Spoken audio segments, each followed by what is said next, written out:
Beaucoup considèrent le livre de la Genèse, livre des commencements, comme une allégorie, comme des histoires imaginaires pointant sur une réalité plus profonde, plus spirituelle. Toutefois, en lisant le livre de la Genèse, nous voyons bien que, pour l'auteur lui-même, ce sont des faits réels, survenus dans l'histoire de notre monde. Jésus lui-même, Père du christianisme et Dieu de toute éternité, s'y réfère comme d'une histoire vraie survenue dans notre passé. Nous allons voir tout ça en détail, dans notre prochaine vidéo qui sera intitulée « 7 jours ou 4,5 milliards d'années ». Mais dans cette vidéo nous allons vous faire découvrir un mystère caché, mais révélé dans l'histoire de la création. Le premier constat fut, la terre était informe et vide.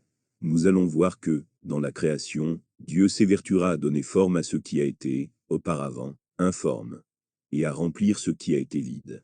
Il prit 3 jours pour le premier et 3 jours pour le dernier. Au premier jour Dieu créa la lumière, et aboutit à l'alternance jour, nuit. Forme du temps. Le deuxième jour il fit l'atmosphère et les eaux d'en bas. Forme du ciel. Le troisième jour, il fit apparaître la terre sèche, et de la végétation. Forme de la terre.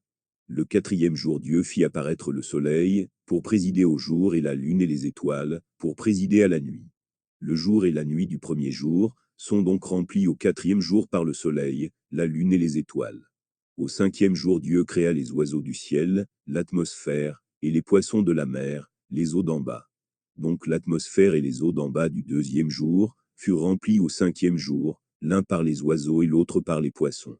Au sixième jour Dieu créa les animaux terrestres, puis l'homme et la femme, remplissant ainsi la terre remplie de végétation, le troisième jour de la création. Résumons. Le premier jour est relié au quatrième, le second jour, au cinquième et le troisième jour, au sixième. Et tout n'est pas encore fini, car nous lisons ceci dans Genèse 2, versets 1 à 3. Ainsi furent achevés les cieux et la terre, et toute leur armée.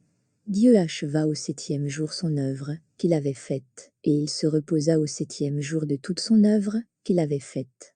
Dieu bénit le 7e jour, et il le sanctifia, parce qu'en ce jour, il se reposa de toute son œuvre qu'il avait créée en la faisant. Vous placez ce jour dans cette structure. À quoi est-il relié? La réponse se trouve dans le 4e des 10 commandements, dans Exode chapitre 20, les versets 8 à 11. Souviens-toi du jour du repos, pour le sanctifier. Tu travailleras 6 jours, et tu feras tout ton ouvrage. Mais le 7e jour est le jour du repos de l'Éternel, ton Dieu. Tu ne feras aucun ouvrage, ni toi, ni ton fils, ni ta fille, ni ton serviteur, ni ta servante, ni ton bétail, ni l'étranger qui est dans tes portes.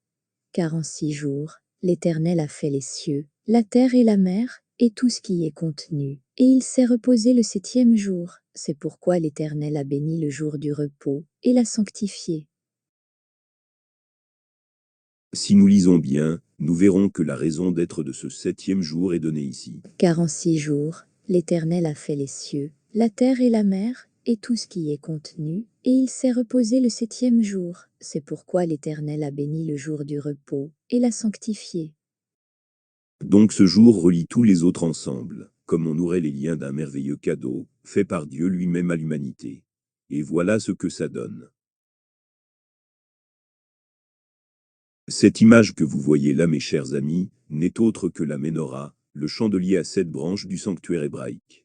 Symbole de la présence de la lumière divine dans le temple de Dieu. Et aussi symbole du Saint-Esprit, qui nous éclaire par la parole de Dieu. C'est ce que voit Jean, dans sa vision apocalyptique quand il décrit ceci. Du trône sortent des éclairs, des voix et des tonnerres. Devant le trône brûlent 7 lampes ardentes, qui sont les 7 esprits de Dieu. Apocalypse 4 verset 5. Donc cette structure de chandelier, qui apparaît dans la création, est la signature du Saint-Esprit dans l'œuvre de Dieu. Effectivement, nous voyons sa présence, dès le début, dans Genèse 1 verset 2. La terre était informe et vide, il y avait des ténèbres à la surface de l'abîme, et l'Esprit de Dieu se mouvait au-dessus des eaux. Cette structure est la signature du Créateur. À ce niveau-là, il est plus qu'important d'attirer votre attention sur une chose. Si on enlève la barre du milieu, toute la structure s'écroule. Sans la barre du milieu, la structure du chandelier ne tiendra pas. Donc pas de lumière possible. Sans le jour du sabbat, pas de création divine.